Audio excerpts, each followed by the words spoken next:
A warm welcome to you, my dear children. Welcome back to Business and Accounting Studies. As you remember, as always, when I take the starting point, I take the previous session and the continuation of the lesson from the previous session. So just to remind yourselves, in the previous session we did the different types of business organizations which are existing in the world, and mainly we discussed about the private sector and the public sector organizations, right? I'm sure you remember. In the private sector, in the previous session and even the one before the previous session, like from 2 or 3 sessions back, you might remember, we took the business organizations in the private sector from sole proprietorship businesses, a type of business organization which has one owner, which is started and operated, controlled by one owner. Sole proprietorships, you remember, right? You should. Sole proprietorships, you learnt about sole proprietorships, sole traderships. Then you learnt about partnership businesses, right? Partnerships, 2 to 20 owners. Then you learnt about what? Incorporated companies. That's right, very good. Incorporated companies or limited companies. I told you it's a special type of a business organization which is a little complex than these two. Okay, so incorporated companies or limited companies. Then came cooperative societies. Then came associations, yes, societies, clubs and societies, cooperative societies and associations. We call them clubs and societies, other societies. Okay, and I very clearly mentioned this point. What am I doing with this pen, right? I very clearly mentioned, children, that these 3 organizations are profit motive or profit centered, targeting profits. These 3, okay? Sole proprietorships, partnerships and limited companies, profit objective. And these 2 are non-profit objective businesses, cooperatives and clubs and societies or associations. Okay, non-profit objective. I hope all the things, each and every business organization, the way we discussed, the way we explained the characteristics, the features, the advantages and the disadvantages, everything, I hope it's clear. My dear students, as I always say, in your paper, in your examination paper, these lessons, for these few basic lessons, the basic business knowledge, which is even in your textbook, which has been listed in the very first few units. These basic business knowledge, the very first lessons are always included in the examination questions, especially in the second paper, the structured paper, paper 2, in that paper, first question, the compulsory question, and the 3 business studies questions, part 1 in your paper. Always questions come from these lessons, especially from business organizations. So from these the very first lessons, I just want to make these things clear to you so you can pay attention and focus more on these parts of the syllabus. Right. Before coming to this slide, or before starting this session, I just want your answers. I just want your answers, or I'm going to check your memory, whether you remember these things. So I started the session by mentioning the types of business organizations that we discussed in the last session. But these 5 business organizations which I mentioned, all these 5 business organizations, 3 organizations being profit-oriented organizations and these 2 being non-profit organizations. All right, all 5 organizations belong to the private sector. All 5 of these organizations, they belong to the private sector, children. Now you tell me what organizations did we discuss in the public sector? You tell me. Private sector, we discussed about 5 organizations. You learned 5 different types of business organizations. That's what I'm saying. And now I'm asking you, what were the organizations which we learned about in the public sector? The government organizations. What were the government organizations? How many government organizations did we learn about? Public sector organizations. 1, 2, or 3, or maybe 4. You should remember these things, children. I want you to tell me what are the public sector organizations you learned about, and what are the public sector organizations which are included in your syllabus in this lesson, business organizations lesson. What are the public sector government organizations? Tell me. Yes, very good. State corporations and departments. Only 2 government organizations under public sector. Okay, there are many other local government institutions and central government institutions, but in your book, as separate types of organizations in that list, it's only 2 organizations provided in the public sector. For the public sector, only 2 provided in the book. Just to make it easy for you, right? There are more, but you just remember about those 2, state corporations and departments.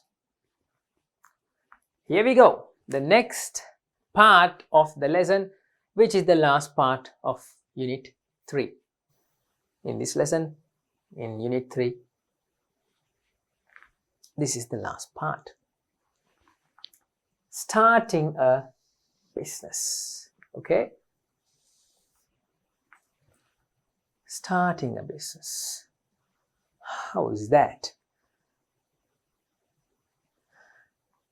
As I always mention, my dear children, this subject is not only aimed for this subject, this business and accounting subject. It's not solely or only aimed at preparing you for the examination. It is aimed at gearing you up. It is aimed at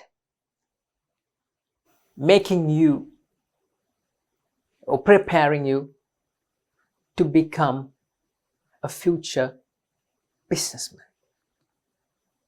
It is aimed at, one of the aims is to give you the practical exposure, the knowledge, the business knowledge, and the interest in this subject, to develop your interest, and to develop you on that interest to become a businessman one day. Maybe an entrepreneur one day, and to support this country's development. So all you future businessmen, you are going to learn how to start a business considering your current condition or your available resources. Considering all those things, how to select an appropriate business organization, a suitable business organization to start your business with. Okay, it's gonna get more interesting. Let's see, children. There are two main objectives. Okay, we already know that there are two main objectives. All the businesses in the world were categorized, or all the businesses were divided into two main sectors by considering the objective, the aim of businesses. Considering that, tell me. That's right, very good. We are divided into two main sectors: for-profit business and not-for-profit business. For-profit businesses and not-for-profit businesses. That's how we divided all the businesses in the world by considering the objective of those businesses. For-profit and not-for-profit. So there are two main objectives. We already know that. For-profit and not-for-profit. Not-for-profit businesses, they have this objective, since they are not aiming for a profit or to earn money. I mean, they are not targeting to earn a profit.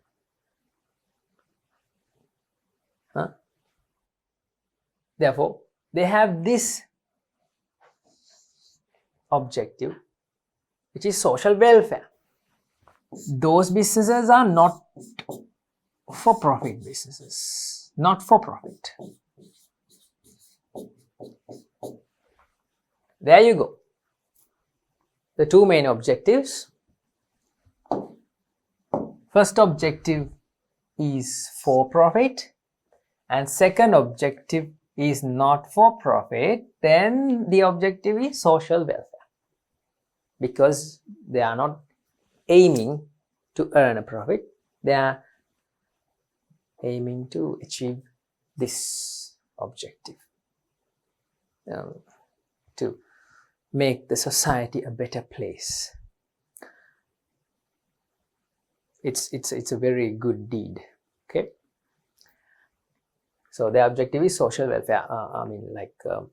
Providing a service to the society, to the community. So what objective do you have? Let's be real. You want to start a business.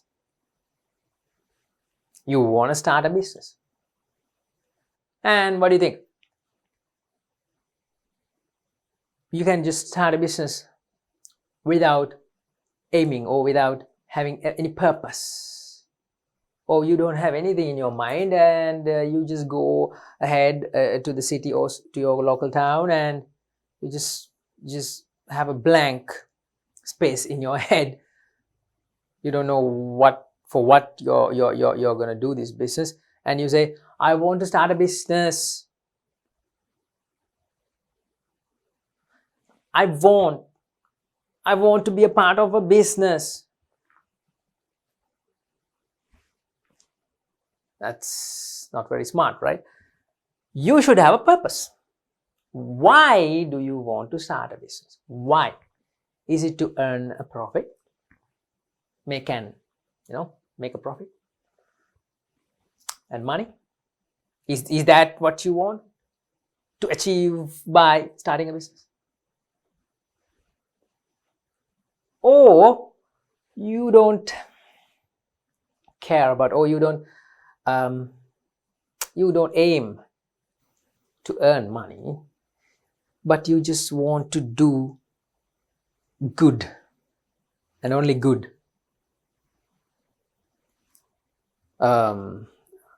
Provide a service to the needy, to the people who are in need, and to the areas of your society which needs help. You just want to do good to the society. Is that your purpose? All right, whatever.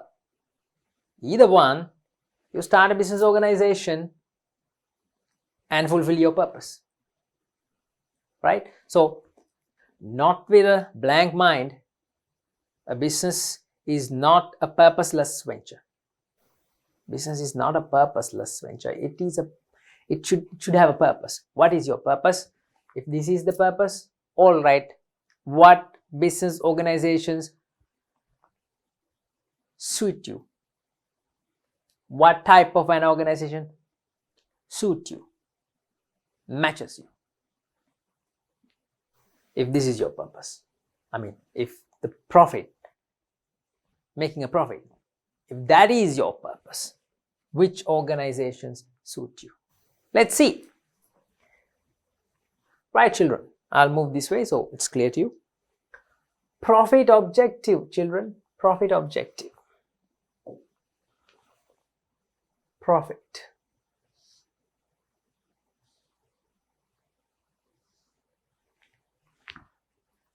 Profit objective. Most of the businessmen expect to earn a profit. Yeah, that is the most common objective. Everybody wants to earn money by starting a business. It's very rarely, or not often, somebody starts a business organization with the purpose of providing a service. That is the truth. That is the reality. So most of the people start a business with the aim of earning a profit. That's what they say here. Most of the businessmen expect to earn a profit in doing business activities. It's true, right? The maximization of profits is the objective of these businessmen. Maximization of profits. More profits. The profits maximization is the objective of these businessmen. The previously mentioned sole proprietorships. Here comes the business organizations. Previously mentioned sole proprietorships. All right. Sole proprietorships. Here comes the business organizations. Partnerships. Okay. Incorporated companies. All right. And there's one more. State companies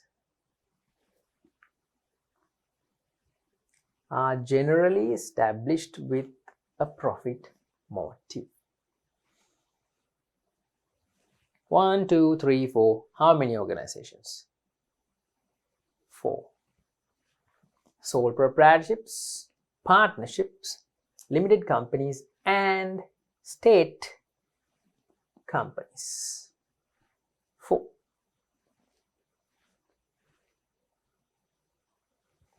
Keep that in mind. Children, I taught you 5 types of organizations in the private sector? You remember? Do you remember? Give me the answers now. Private sector, the 5 types of organizations, children. Yes, sole proprietorships, sole traderships. Yes, partnerships, incorporated companies or limited companies, cooperatives and associations. Okay, and I did this. It's not funny, I'm doing it with a purpose. I did this, right?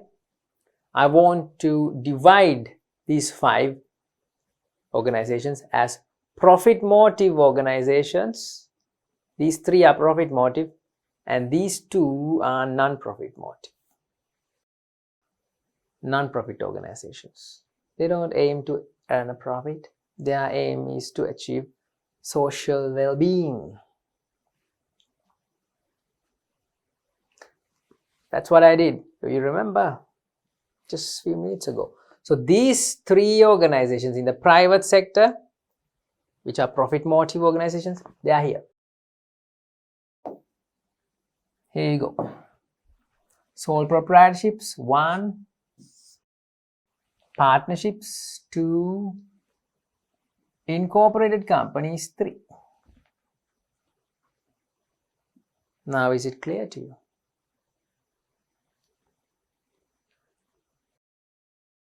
And apart from these 3 organizations in the private sector, there's one more,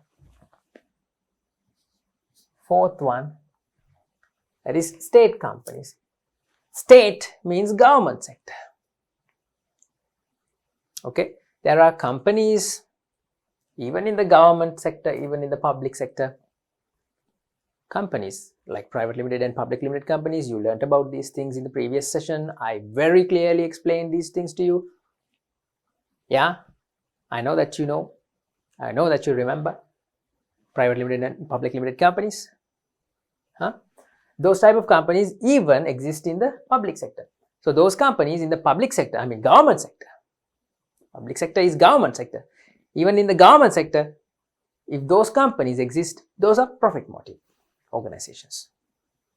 State companies, those are called state companies.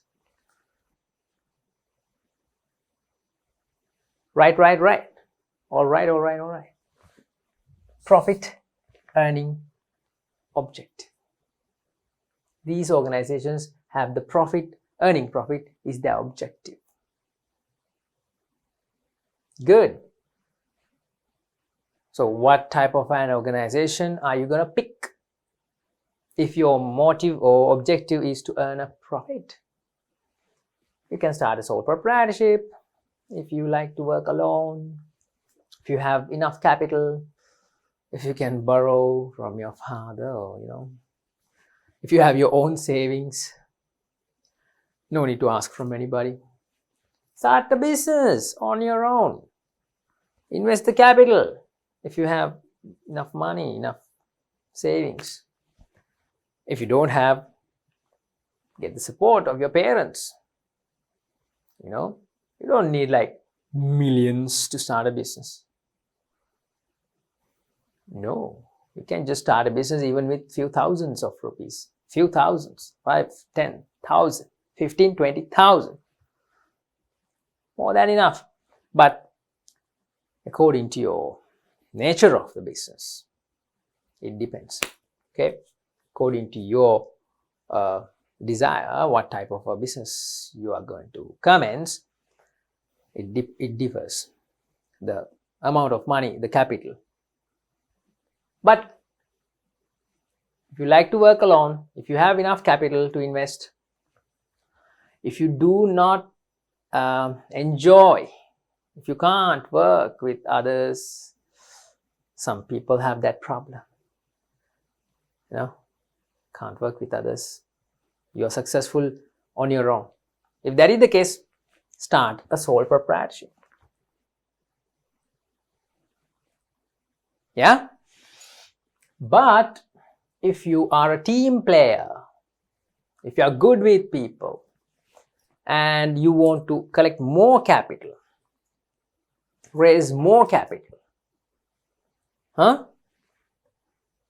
And if you think more than you, your friend, your nephew, or your cousin, or your brother, or your sister, more than you, they are good at this business, join them and start a partnership business organization, a partnership organization. Yeah, right. So you will have more capital because more partners are there to invest money, to put in the money. You will have more capital, more ideas, more contacts, more skills. You learned about these things when we took partnership businesses into discussion. Yes. So that in that case, you can start a partnership. And here comes the serious stuff. And if your business is more serious, more serious means you want to start in a large scale. You are already in business. You already have a partnership business. You have already started and the business is running well. Partners are you yourself with your 2 brothers and your sister. Partnered with your brothers and sisters. You yourself, you started.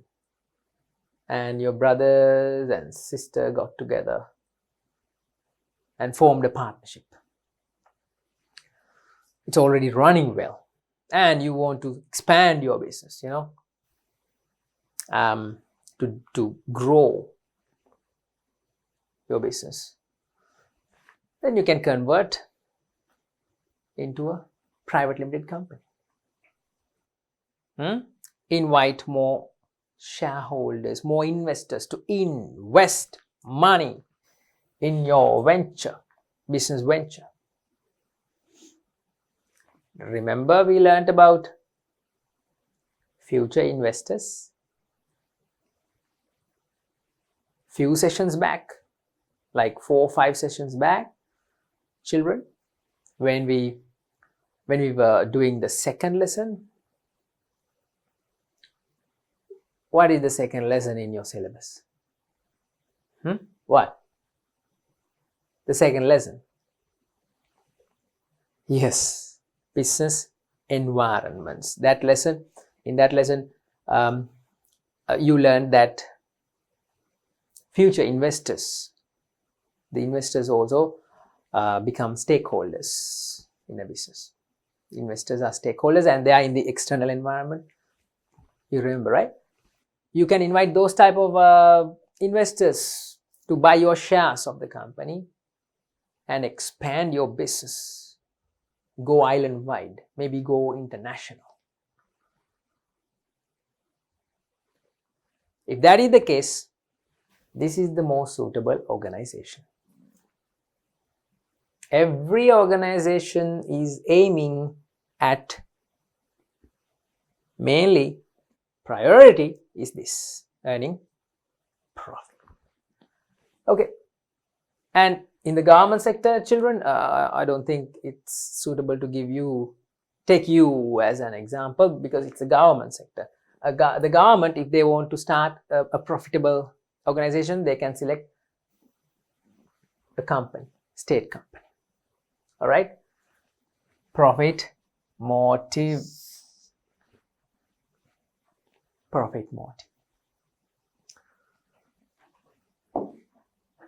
We went into detail, a lot of detail. Sometimes, in some cases, these areas are not very well explained, or teachers do not go into detail, into practical side of these parts of the lesson. But children, this part probably is the core prime reason that this lesson is being included in your syllabus. This part is the prime purpose of getting this lesson into your syllabus. What is this part? Using your knowledge about business organizations and different types of organizations to start your own business. Yeah? So let's get into this social welfare objective and look at what type of organizations are suitable to achieve this objective. Go through the text, children. There are business organizations that operate to fulfill human needs and wants while concerning the well-being of the society.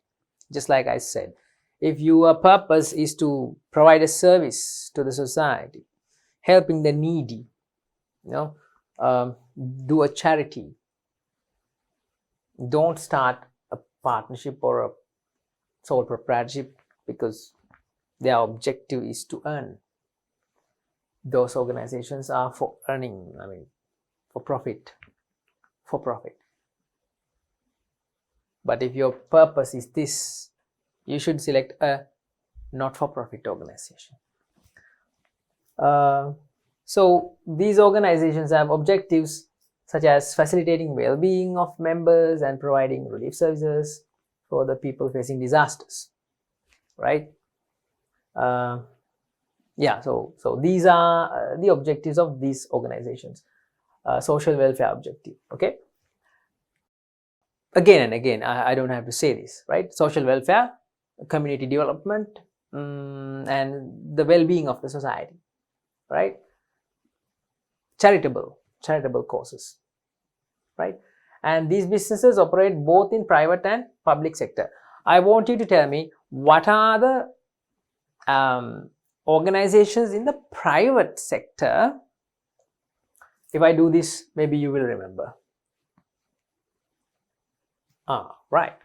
What are the organizations in the private sector which are not for profit? These three are for profit and these two are not for profit. Tell me. Yes, cooperative societies.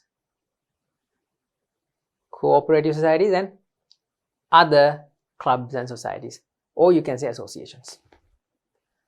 Those are the non-profit organizations in the private sector. So businesses operate both in the private and public sector. What do you say about public sector now?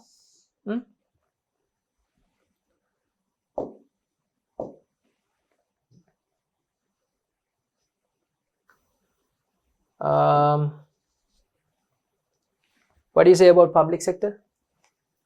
Most of the public sector organizations are not for profit, like corporations, state corporations, and departments, and local government and central government organizations, institutions. Most of them are social, providing social services and essential services like education and health. We did these things, right, in the previous session. Okay then, if that is your purpose of starting your business, select or choose those organizations which we mentioned. All right. These are examples, okay? Farmers associations, sport clubs, cooperative societies, state departments, so on. Now we are going to select a business organization by considering the size. How many things you have to consider when starting a business? A lot of things, children. A lot of things. I have seen businesses started without considering any of these elements. Not even studying the market, the needs and wants of the society, not even considering any of these, but businesses started just to provide what he or she wants. Most of the time, these businesses fail. They fail because of this reason. Not having a proper idea or a purpose or a plan or an understanding about business organizations and many other factors. So now we will consider the scale. All right, based on the scale, we will look at what business organizations are suited to you. All right, which ones are suitable for you? Let's see. Let's find out these things, based on scale. Based on scale, yeah, what type of a organization is good for you? First of all, let's find out what they say. It is required to consider the scale of a business when selecting a type of business organization. It is required. It is better to consider the scale of a business when selecting a type of organization. Okay, in what scale are you planning to start your business and carry out? Is it in a small scale or is it in a larger scale? A larger scale. You have to consider that before selecting a business organization, type of an organization.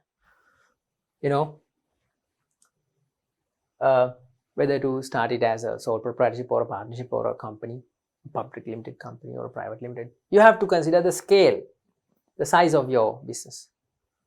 Okay. Determining the scale of a business depends on several factors. The financial strength, skills and experiences, and various relationships of the owner are some of the major factors. Financial strength. How much of money can you invest? The capital available. Skills and experiences. Skills and experiences of owners, of you and maybe your partners. Skills and experiences. And various relationships of the owner. Do you have good contacts? Do you have a network in your local society? Maybe you are in Anuradhapura, maybe you are in Kurunegala, maybe you are in Ratnapura, maybe you are in Galle, maybe you are in Jaffna. It doesn't matter. In your local community, do you have a good network? Good contacts? Can you spread your business? Then start it in a large scale. And if you have the required capital, of course, yeah, you can start it in a large scale. So that's what they have mentioned here. Skills and experiences, various relationships of the owner are the major factors. In addition, the quantity of goods and services produced by the business, market share of the respective product will also be considered when deciding the scale of the business. Many things, children. Let's take one by one. Very quickly, huh? Alright, determining the scale of a business depends on several factors. The financial strength means the capital available. Skills and experiences means owners, are they skilled, experienced, people with high capacity. They can do high amount of work, go to higher levels. So Are you or your partners having a high capacity? Huh? And various relationships of the owners. These should be considered. Huh? Depending on these factors, you can decide whether to start a small organization, small scale, medium scale, or whether you are going to start a large scale organization. Okay, large. Right, so market share of the respective product will also must be considered. Market share. I explained you what a market share means, the market share of your business. I explained you with a very nice example. Remember? No, you don't remember? No. It's not possible. You must remember. I took girls' school uniforms. Children. Important stuff, children. I took the example of you or your I think as I can remember, it was your mother's business. Your mother is running a small garment, a garment shop, a garment factory with several girls working in machines, working in machines. In that garment factory, you are producing, your mother is making girls' school uniforms. Huh? Do you remember that example? That was a very nice, simple example, and I hope that you understood about market share. So market share of the respective product will also be considered when deciding the scale of the business. Accordingly, there are two major types of businesses that can be identified. We know, we have learned these things. Small and medium. Small and medium scale businesses and large scale businesses. Yeah? There you go. These two, small and medium and large scale. If you're going to start a large scale, if you're intending to start a large scale business, there are factors that you should consider. Okay, your financial strength, which means the capital that can be invested, skills and experiences of you and your other partners or shareholders, and relationships of you with the local community or the society or the market. Right. Let's find out what they have to say about small scale businesses and choosing a small scale business. Businesses are generally started as small scale businesses most of the time. Everybody starts small, right? And then only they grow. So businesses are generally started as small scale businesses. Most of the small scale businesses are sole proprietorships most of the time. Most of the small scale businesses are sole proprietorships. The ease of starting with less capital, with less legal influences are some reasons for selecting sole proprietorships. These things, of course, we talked about these things. We discussed. Yeah, I can remember when we started to learn about, when we took the topic sole proprietorships, I very clearly told you this is the most common business organization in the world, all over the world. I told you, right? Wherever you go, it may be Australia, it may be Africa, it may be the Europe, it may be the Asian countries, wherever it may be, most of the business organizations, well, a lot of business organizations are sole proprietorships. A person starting by himself and only he or she becomes the owner. Sole proprietorship, easy to start with less capital, no need of a lot of money. Do you remember Siripala's example? You must remember, children. Yeah, it was an interesting example, right? Siripala's king coconut business. Yeah. Likewise, it's very easy to start with less legal influences, like no barriers, no legal obstacles, less legal influences. You know what I'm saying, right? Like less barriers. You can just go ahead and start your sole proprietorship even today, like Siripala did, by collecting all the king coconuts in the area and going to the main road and keeping the king coconuts on the pavement and selling king coconuts. He just needed a packet of straws and a sharp knife to peel off the top part of the king coconut, make a hole in it, put a straw, offer to the customers. It's a business. It's a sole proprietorship business. He started in one day. It's so easy to start sole proprietorships. Okay, so these are the reasons for selecting sole proprietorships. If you are in this type of a condition, you should start a business. You should start your business as a sole proprietorship. Don't worry, don't be afraid to start small. Everybody starts small, right? Then you can grow. Fine.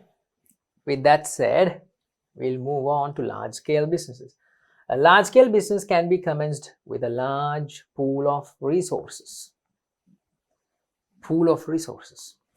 Owned by the businessman, experiences obtained by working in other businesses, network of relationships that stimulate business, and with the infrastructure, facilities, other incentives provided by the government. A lot of things to consider if you want to start a large scale business, right?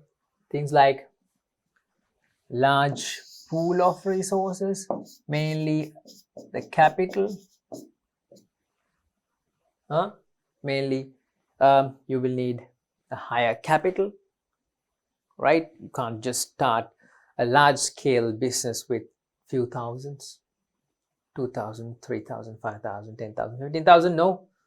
No. If you are going large scale, going big, needs big money. That is what they have mentioned here, large pool of resources, including a higher capital. Experiences obtained by working in other businesses, like a fresher, a person who have never been in business before, just after his or her A-levels, without no business experiences, without no job experience, working for another company, without the understanding of how businesses run, how they operate, without any of these things. If you want to go and start a large scale business, that will be a problem, right? That will be a small problem. Yeah, that will be a problem. You need a good exposure. Okay, a broader view of things, experience, business experience, prior business experience, at least being an employee of another company, maybe as a manager of another company, if you have a managerial experience, working for another company for many years. With that type of an exposure and experience, knowledge and understanding, you might be the suitable person to go to a large scale or to start a large scale business.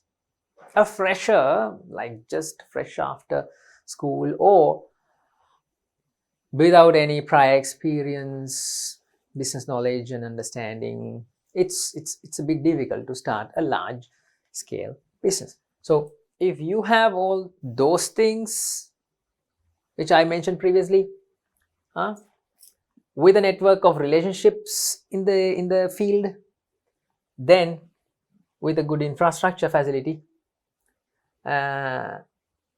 you can start a large scale business, or you can grow your business and transform it to a large scale business. From a small scale, you can grow the business from a, let's say, sole proprietorship, the simplest business organization, most common. From a sole proprietorship, from a small scale business, you can ask or you can invite your friends or your brothers or sisters to join you and form a partnership. So from a small scale sole proprietorship, you can convert the business to a partnership and collect more capital from the partners, expand the business. From a partnership business, you can again take it to a higher level and form a private limited company. Then you can go island wide or expand your business, internationally. Go into large scale, go big. So what is your condition? Can you start a large scale business? You decide. These are the most important things. All right. Experiences obtained by working in other businesses, network of relationships, infrastructure, facilities, and other incentives provided by the government. Do you have these necessities, children? Maybe not you, but you can see how your father runs the business, how your brother, if he has a business, if he's running a business, how the businesses are run in a small scale. Are they going on as a small scale business, or are they going on to a higher level and expanding to a large scale business? Right? Maybe even you can advise. If it is your brother or anyone, you can advise. You can ask them, right? Do you have the necessities, bro? If you want to go large scale. All right, children. Moving on. Another criteria or another factor to consider when selecting a suitable business organization. According to management procedures. Right, management procedures.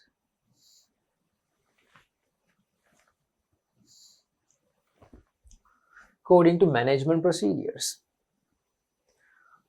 You see the picture, right? Who do you think the manager in this scene?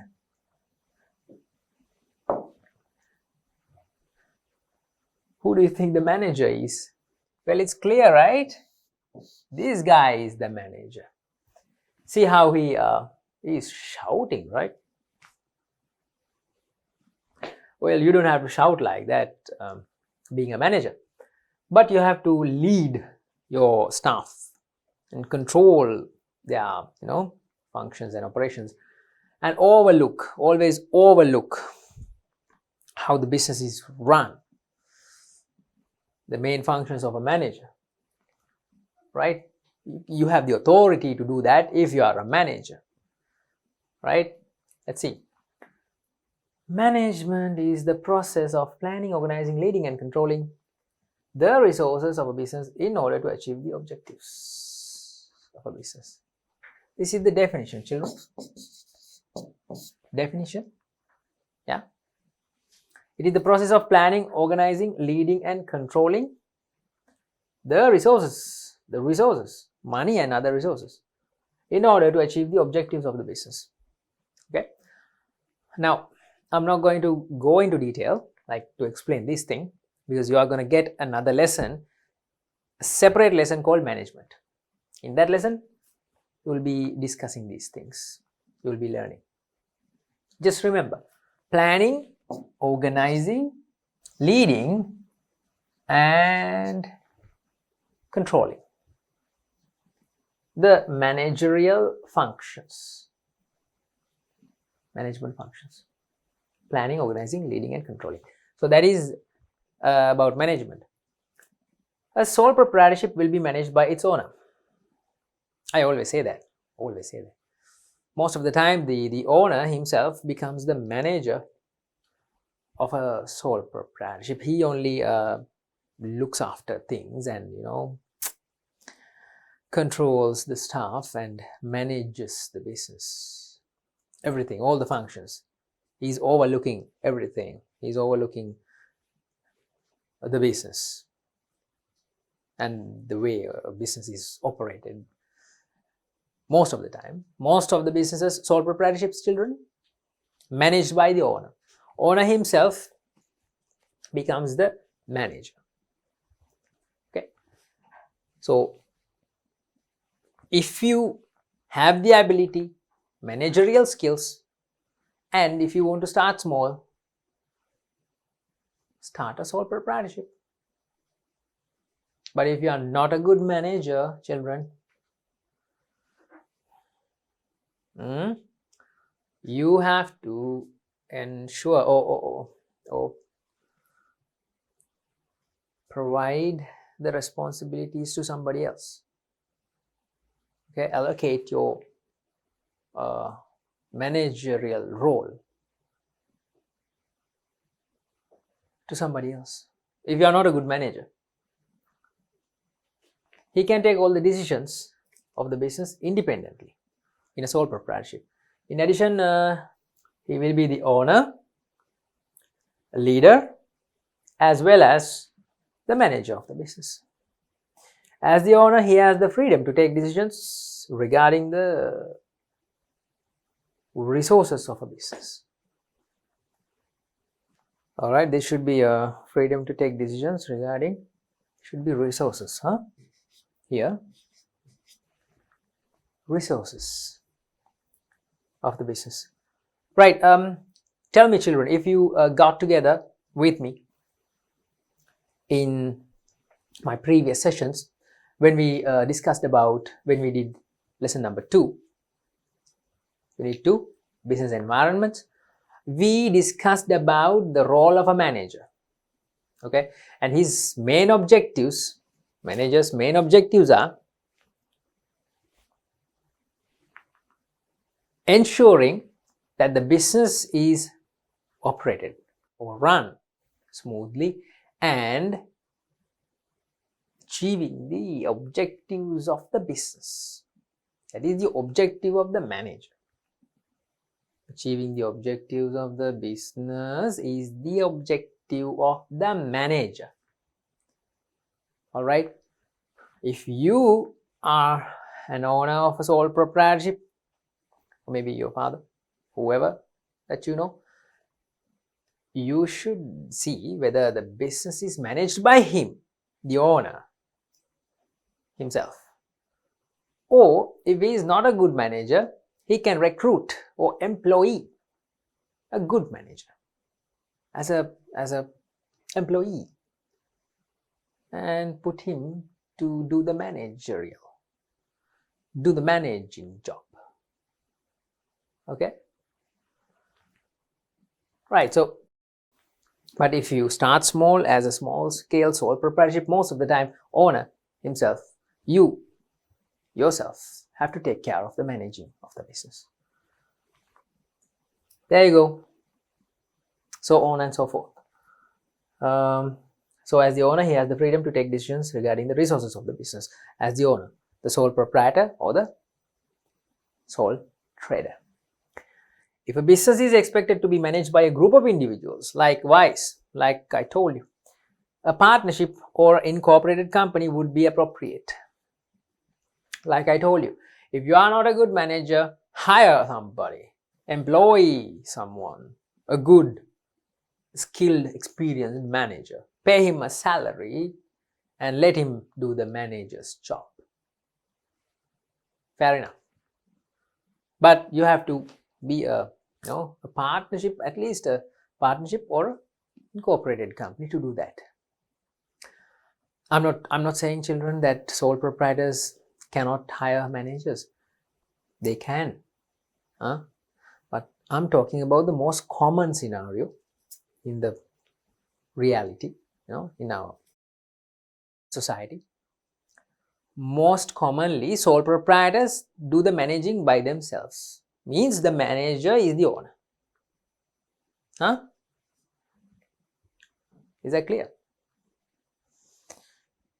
But if you want to hire a manager or a group of individuals as separate managers, like marketing manager, HR manager, finance manager, operations manager, field managers, hire a group of individuals as managers, most probably a limited company can do that. So it would be appropriate to start a limited company.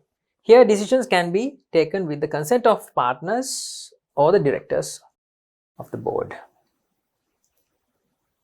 Okay, with the consent means with the approval of the partners, owners. The managers can run the business. That's fine then. Moving on. Children, we were talking about management procedures and how a business should be chosen or selected. Looking at the managerial, the management procedures. The last part of the lesson, registration of a business. That is the most common situation, most common and most simple business organization that we have in our practical day-to-day life. We'll look at how the registration can be done for a sole proprietorship business. Okay, registering a sole tradership. Let's read out the text, children. If a sole proprietorship is conducted in a different name other than the full name of the owner, it is mandatory to register. Different name other than the full name of, here you go, different name other than the full name of its owner. It is mandatory to register. Mandatory to register. Put 2 lines here. Why did I put 2 lines? If the business name is not the full name of the owner, must register the business. Haven't we discussed about these things? Yeah, go back your memory lane, children. Haven't I explained you the registration part of a sole proprietor? I have. You did learn this in a previous session. Yes. It's good that you remember. I told you, children, if we take a person who is a sole proprietor, for an example, let's say Hiruna, a guy called Hiruna starts a sole proprietorship. Let's say his name is Hiruna Vettasinghe. Hiruna Vettasinghe has started a juice bar. Okay, and he has put the name of his juice bar. The name of the juice bar is Tropical Fresh Juice. Don't you remember? I even drew the board, the name board of the business on my screen. This example. All right. I'm not going to do it again. Oh. Even if I say so, I try to explain everything, every single bit. So I'll just do it quickly. Okay.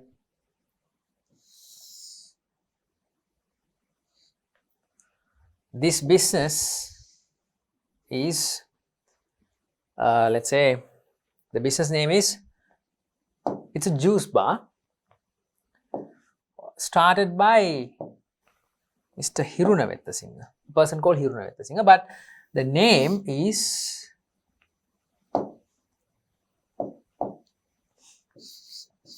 Tropical Fresh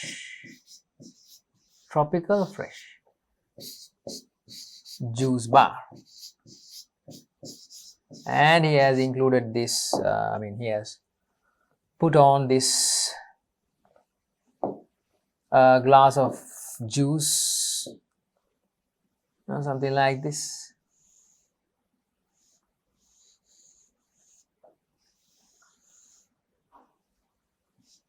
Yeah, and the glass is filled with juice, tropical juice, let's say mango juice or something.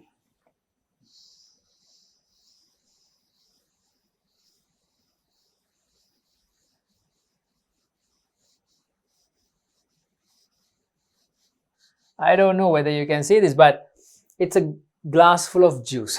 Okay, but the business name is Tropical Fresh Juice Bar. Owner is one called Hiruna Vettasinga.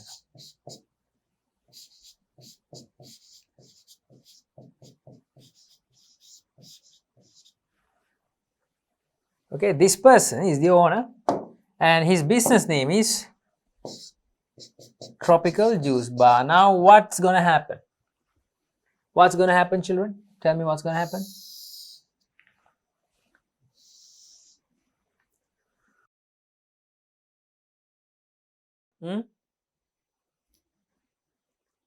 Well, what else? Hiruna must register this business, the name of the business. He must register, because the business name is not the full name of the owner. Then business name must be registered. Very simple. Very, very simple. If the business name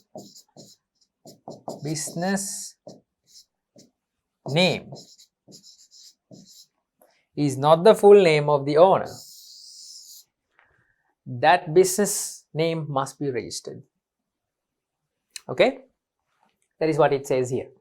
These things were discussed previously. I very in detail took this same example and explained about registering a sole proprietorship business name. Okay, there you go. So let's take this example. If Gayal Pereira conducts his business under the name Gayal Stores, business name must be registered, because the owner's name is Gayal Pereira and his business name is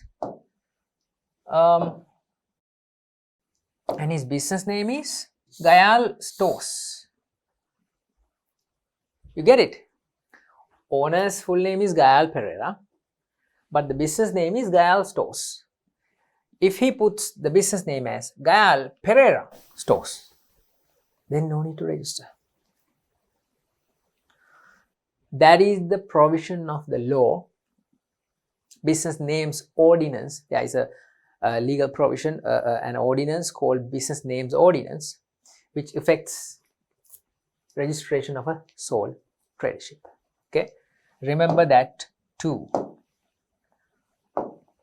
The legal provision. All right, legal provision is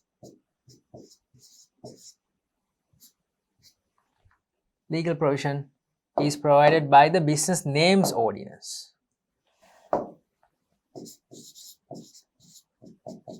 Business Names Ordinance.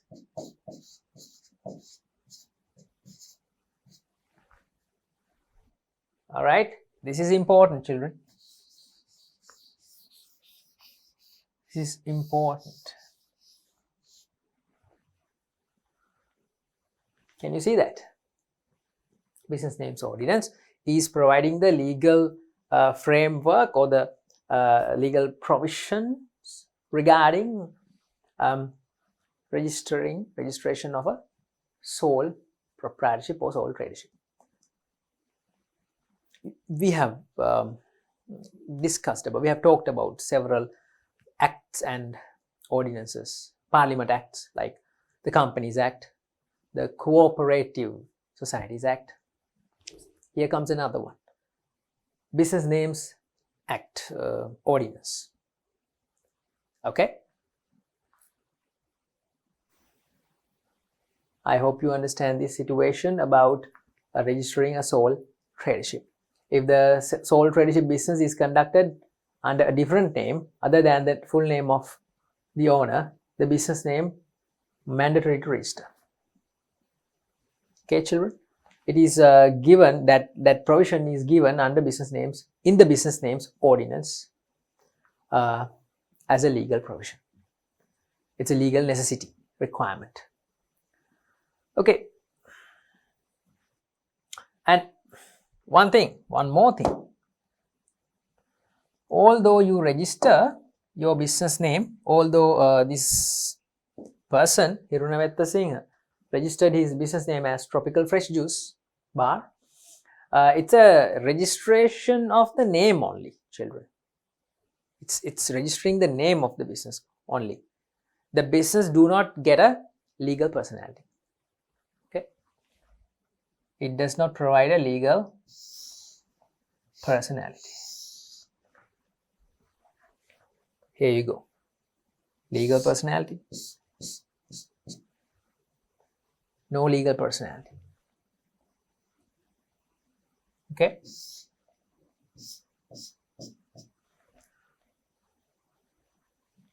You already know that sole proprietorships, they do not get a legal personality, although they are registered. The legal procedure of registering a sole proprietorship. Let's go through the text quickly. If a sole proprietorship is conducted in a name other than the full name of the owner, must be registered. The registrar of the respective provincial council. You have to go, if you are planning to start a sole proprietorship with a different name other than your own name, then you must register your business, sole proprietorship business, the name of the business. The registrar of the respective provincial council. You should go to the provincial council, children. Do you know where your provincial council is? Your provincial council, where it is? Maybe you don't know. Ask somebody. You have to go to the provincial council and the authorized officer to register business names. You have to go to that authorized officer. The registrar is the authorized officer.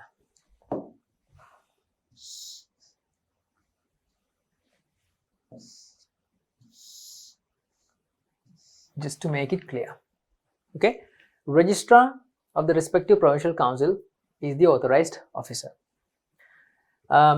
Then application form required to register can be collected from the divisional secretariat office.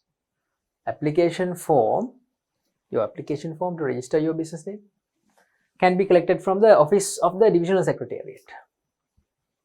Divisional secretariat, do you know what it is? It's a government institution. You don't know? Tell me if you don't know. I'll take you to the divisional secretariat. No, children. Divisional secretariat is the it is a local government institution. In Sinhala, in our language, we call it the district lekam karyalaya. Okay, divisional secretariat. You have to go to that government institution and get the application form. The registration fee, there is a fee, you can't do it for free. It's decided by the respective provincial council within the authority given to them. And submit your application, the filled application, and to register the business name of your business within 14 days after you start your business. Within 14 days, 2 weeks, you have 2 weeks only to submit the duly filled application form to register your business. 2 weeks. Okay, if you want to start your business, you can start, but within 2 weeks you have to register in order to put up a board for your business, like this. If you want to put up a board, a name board, okay, within 14 days you have to register your name of the business. Okay, this is the procedure, the steps to register your sole proprietorship. Okay, obtain the application form from the divisional secretariat office. Go to the divisional secretariat, dress well, and go to the divisional secretariat office. Right? You should look good. You're going to start a business. 2 documents are required to submit for this purpose. In order to submit your application, these documents are needed. Application form to register the business name, that is the application form that you obtain from the divisional secretariat. Okay, application form. Second, you need the report from your local Grama Niladhari regarding the registration of the business name. You have to go to your Grama Niladhari, GS, Grama Sevaka, people normally call them Grama Sevaka Mahatya. You have to go to him, your local Grama Niladhari, and obtain a report from him regarding registering your business. You have to provide the details, information of your business, such as what are you going to start as your business? Are you going to start a juice bar, or are you going to start a timber mill? For those, you need separate special license. Are you going to start a retail shop? Are you going to start a grocery shop? Various businesses you can start. Are you going to buy and sell like a stationery shop near a school? There are various businesses you can start. Or are you going to sell masks and sanitizers? Good opportunity you have these days, right? So you have to provide information to the Grama Niladhari, such as those information which I mentioned, and get his report for the registration of the business. With these two, you can hand over the certified report of Grama Niladhari and the application form to the divisional secretary. And your business name, that certificate will be provided to you. It's called the business registration certificate.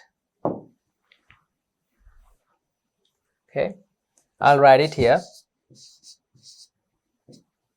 Business registration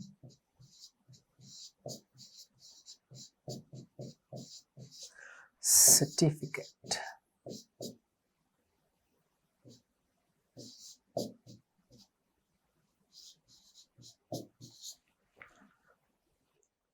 Some people call it the BRC, Business Registration Certificate. Yeah.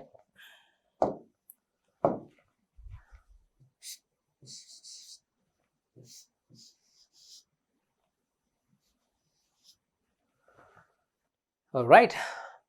Then your business is registered. Remember, children, It's a sole proprietorship. The business do not get a legal personality. Okay, only the name of the business is registered under your name. As a person, as an individual, as the owner, your name, under your name, the business is registered. This thing. Clear? It's required to display the certificate at the business place. If you already have started your business, let's say that juice bar, this BRC, business registration certificate, should be laminated. No, as a better if you can frame it and put it up on the wall in your shop. Display it inside your business premises, your BRC, the certificate. Better you frame it. Then why do you have to go through all this registration process? What is the benefit you have? Let's see.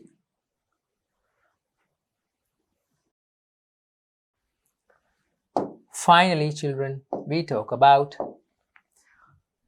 advantages of registering a business name. Advantages. Let's see. I'll move to this side for better viewing. Provides an identity and recognition. You know what? If your business is registered as Tropical Fresh Juice Bar, that same name will not be given to anybody else. It's good. It's good for your recognition, the recognition of your business, right? So it provides an identity and recognition. It's an advantage. It can be separately identified, see? All right. Second, provides an ownership of the business. Your ownership is confirmed. Let's see an example. Let's look at one example. That business, Tropical Fresh Juice Bar. The business was started by Hiruna Vettasinghe. This is the owner. Okay, and he registered the business name as Tropical Fresh Juice Bar under his name. Hiruna Vettasinghe is the owner. After some time, when the business is running well, even his BRC, business registration certificate, is displayed inside the juice bar. It's hanging on a wall. Okay. After some time, a person, like out of nowhere, somebody unknown, it goes to the juice bar and talks to Hiruna, and he says, you're the owner of this business. Hey, look, this place is mine. I wanted to start a juice bar here in this place, and you came and you built this business. Right? You have to get out of this place.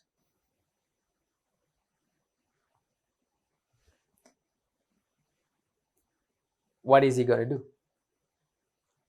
Well, he doesn't have to do anything. He just have to go and complain to the police.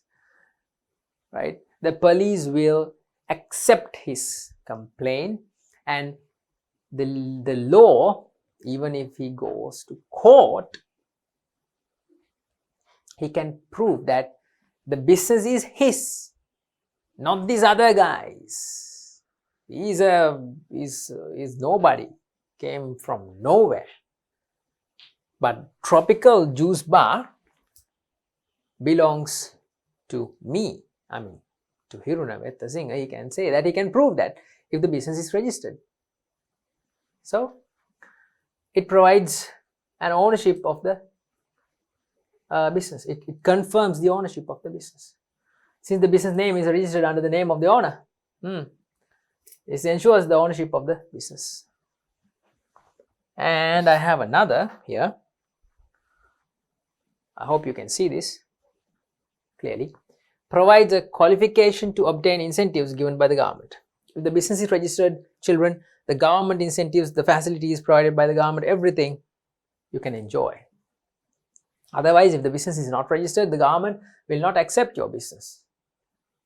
You know, the government, the officials will say, if it is not registered, Mr. Veta Singer, it's hard for us to provide anything, any facilities to you. It's not possible. It's the procedure, it's the legal framework of the country.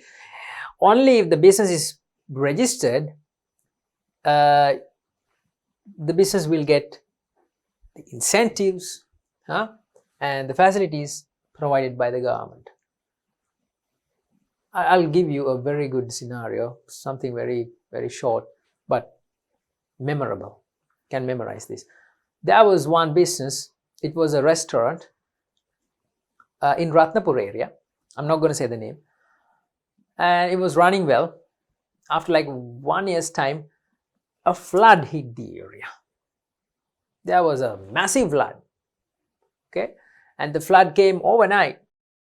Owner, sole proprietor, he was a sole proprietor, one owner. Okay, not going to mention any names. So when the flood hit the area, it was an overnight flood, very quick flood. The owner with his employees, he couldn't come and, you know, remove all his furniture, the tables, the chairs, the kitchen equipments, the burners, the cookers. Nothing was removed or, you know, taken to a safer place. Everything went underwater. The flood destroyed the place. Okay, some chairs and, you know, wooden furniture were gone with the water, floated, and the dirty flood water had totally messed that place, a small restaurant. When the flood relief and the compensation, you know, Wandi, was given by the government, this guy did not get a cent. The owner, he did not get a cent. He had to bear the loss. Why? It was a government incentive or government, compensation provided to the flood victims. And the owner, he couldn't prove that he had a business in this place because the business was not registered. He could not prove that he owned a business. That was the end of the story. The business never continued. If he had registered the business, children, he could have enjoyed the compensation or the Wandi provided by the government. Quick example, but it's easy to memorize these things, right? Then finally, easy to obtain loans. You want to get a loan from a bank? Do you want to expand your business or to carry out your business and you need more capital? For that, you're planning to get a loan, you better register your business, otherwise you don't get a loan. A business loan will be given by the bank to you only if your business is registered. Okay, something like that. The final advantage, since there is a higher trust on businesses that have been registered, lenders or banks supply loans to such businesses. Advantages or benefits of registering your business name as a sole proprietor. So with that, children, we have come to the end of Unit 3. third lesson, business organizations. Well, we had a good time. You had a good time with me, didn't you? I hope so. And we are done with this lesson. That is the third unit. Lesson number 3, business organizations. We are going to start the next lesson in the next time. That is unit 4, lesson number 4. Introduction to accounting. There, children, you're gonna learn about accounting and the basic fundamental stuff of accounting with the next lesson. I hope to see you with the accounting lesson, with the introduction to accounting. Thank you for being with me. Good luck. See you soon.